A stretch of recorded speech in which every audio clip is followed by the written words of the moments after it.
হাই প্ৰিয় বন্ধুসকল, মই নয়ন দাস। মোৰ চেনেল জি আছামিজ এণ্ড লাইভলৈ স্বাগতম জনাইছোঁ।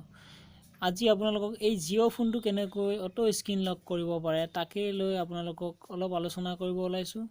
তাৰ আগতে আপোনালোকে মোৰ চেনেলটো ছাবস্ক্ৰাইব কৰি ল'ব আৰু লগতে বেল আইকনটো দবাই দিব। আহকচোন আমাৰ ভিডিঅ'টো আগবাঢ়ো। আপোনালোকে ফাৰ্ষ্ট মেনু অ'পেন কৰি ল'ব।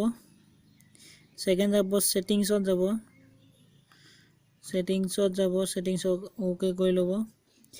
ছেটিংছ ওকে কৰাৰ পিছত আপোনালোকে এই সাইডৰ বটনটো দবাই দিব। সাইড বটনটো দবাই দিব।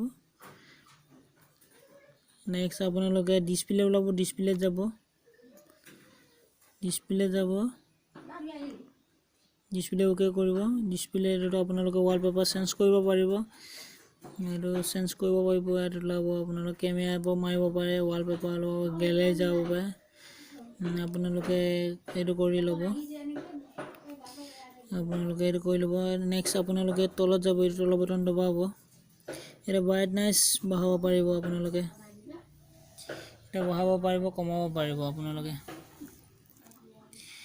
এইটোত আপোনাৰ দি আছে 50%, আপোনাৰ 60 70 কিমান দিব পাৰে আপোনালোকে। 50 দিয়া আছে। আপোনালোকে কিমান দি ল'ব।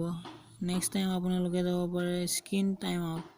স্ক্ৰীন টাইম আউটত আপোনাৰ 30 সেকেন্ড দিয়া আছে। 30 সেকেন্ডে বেষ্ট। আপোনালোকে 1 মিনিটৰ দিব পাৰে, 2 মিনিট দিব পাৰে, 5 মিনিট দিব পাৰে। 30 সেকেন্ডে বেষ্ট। আপোনালোকে 30 সেকেন্ড দিব পাৰে। মোৰ দিয়া আছে বাৰু এইটোত। আপোনালোকে তাৰপিছত পাব অটো কিপেড লক।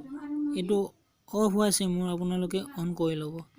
এইটো অন কৰিলে আপোনালোকৰ গোটেই অটো স্ক্ৰীন লক হৈ যাব। ধন্যবাদ মোৰ চেনেলটো চাই থকাৰ বাবে, আৰু লগতে মোৰ চেনেলটো ছাবস্ক্ৰাইব কৰি ল'ব, লগতে বেল আইকনটো দবাই দিব। ধন্যবাদ।